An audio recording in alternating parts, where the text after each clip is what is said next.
नमस्कार मंडळी, आज आहे आमची फूड ट्रकची इव्हेंट। न्यू जर्सीतल्या वेस्ट विन्सर टाउनशिप मधल्या मर्सर काउंटी पार्कमध्ये ॲन्युअल फूड ट्रक फेस्टिवल आहे। तिथे जायच्या आधी ब्रेकफास्ट घेण्यासाठी म्हणून डंकिनमध्ये आलो होतो। इथून ब्रेकफास्ट पिकअप केला आणि आता निघालोय। इथे फूड ट्रकची कोणतीही जरी इव्हेंट असेल तरी तुम्हाला सकाळी लवकर जाऊन तुमचा स्पॉट रिझर्व्ह करायला लागतो। त्यामुळे गौरव सकाळीच इथे आला होता। या अशा इव्हेंट्समध्ये इथे आर्ट अँड क्राफ्ट वेंडर्स असतात, त्यानंतर फूड ट्रक्स असतात, काही स्मॉल बिझनेसेस स्वतःच्या बिझनेसचं मार्केटिंग आणि प्रमोशन करण्यासाठी इथे आलेले असतात। अशा इव्हेंट्समध्ये लाईव्ह म्युझिक असतं, त्यानंतर मुलांसाठी किड्स झोन असतो। थोडक्यात सांगायचं म्हणजे सगळ्या कुटुंबासाठी मनोरंजनात्मक दिवस असतो।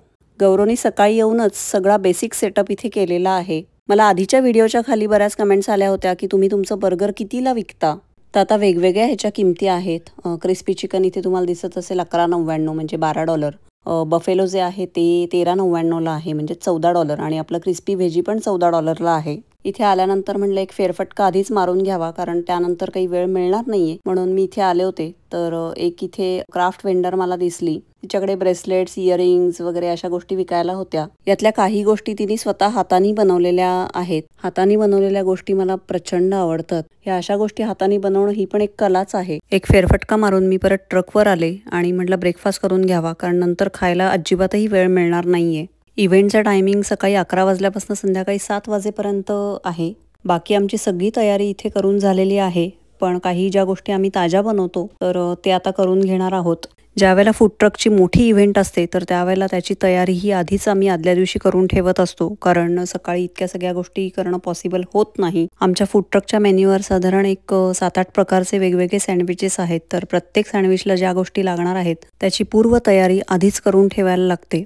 पण आता या सगळ्या गोष्टी आम्हाला हातात बसलेल्या आहेत, त्यामुळे त्या पटकन होतात। इथे आता आयुष्यही आमच्या हाताखाली ट्रेन होतोय, तोही हळूहळू शिकतोय आणि मुळात त्यालाही स्वतःला या गोष्टी करायला आवडतात आणि यातूनच त्याला व्यवसाय कसा करायचा याचं ज्ञान मिळतंय। आमची आता सगळी ऑलमोस्ट तयारी झालेली आहे आणि तुम्हाला फूड ट्रकमधनचा हा व्ह्यू दाखवते की समोर कसं दिसतंय।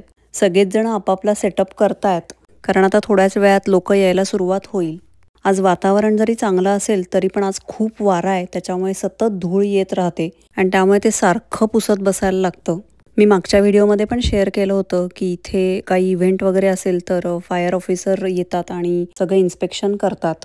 तर आता काही मिनिटातच ते इथे पण येतील आणि आपल्या फूड ट्रकचं इन्स्पेक्शन करतील। तर ते आता इथे आलेले आहेत आणि सगळं इन्स्पेक्शन करून झालंय आणि आमच्याही कामाला सुरुवात झाली आणि भरपूर गर्दी झाली होती। जेव्हा गर्दी असते तर त्यावेळेला आम्हाला काही शूट करायला जमत नाही, कारण आम्ही सगळेच बिझी असतो आणि प्रचंड धावपळ चाललेली असते। हे माझे व्हिडिओज बघून इथले जे लोकल सबस्क्रायबर्स आहेत तर त्यांचे पण मला मेसेजेस येतात, फोन येतात। आजही मला 2-3 सबस्क्रायबर्सचे मेसेजेस आले होते की आम्ही तुमच्या ट्रकवर येतोय, आणि याआधी बरेचसे सबस्क्रायबर्स मला भेटून गेले, पण मला खरंच त्यांना सॉरी म्हणायचं की मला बोलायलाही त्यावेळेला वेळ नसतो, पण ते आवर्जून येऊन कौतुक करतात। मला खूप छान वाटतं। आम्ही सकाळपासून कामाला जे लागलोय ते आता तुम्ही बघितलं असेल संध्याकाळचे 6:30 वाजले आणि आता अर्ध्या तासातच ही इव्हेंट संपणार आहे, त्याच्यामुळे आम्ही ट्रक रॅपअप करायला घेतला।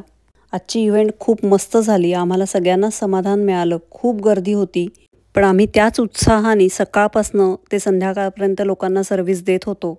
त्यामुळे दिवसाच्या शेवटी एक समाधान असतं की लोकांना आपली चव आवडली आहे। लोक येऊन सांगतात आणि कौतुक करतात की बर्गर्स खूपच टेस्टी होते, त्यामुळे खूप छान वाटतं। हे ऐकूनच दिवसभराचा थकवा जातो आणि ते समाधान घेऊनच आम्ही प्रत्येक वेळेला घरी येतो। तुम्हाला हा व्हिडिओ आवडला असेल तर लाईक करा, शेअर करा, कमेंट करा आणि चॅनलला नक्की सबस्क्राईब करा। धन्यवाद।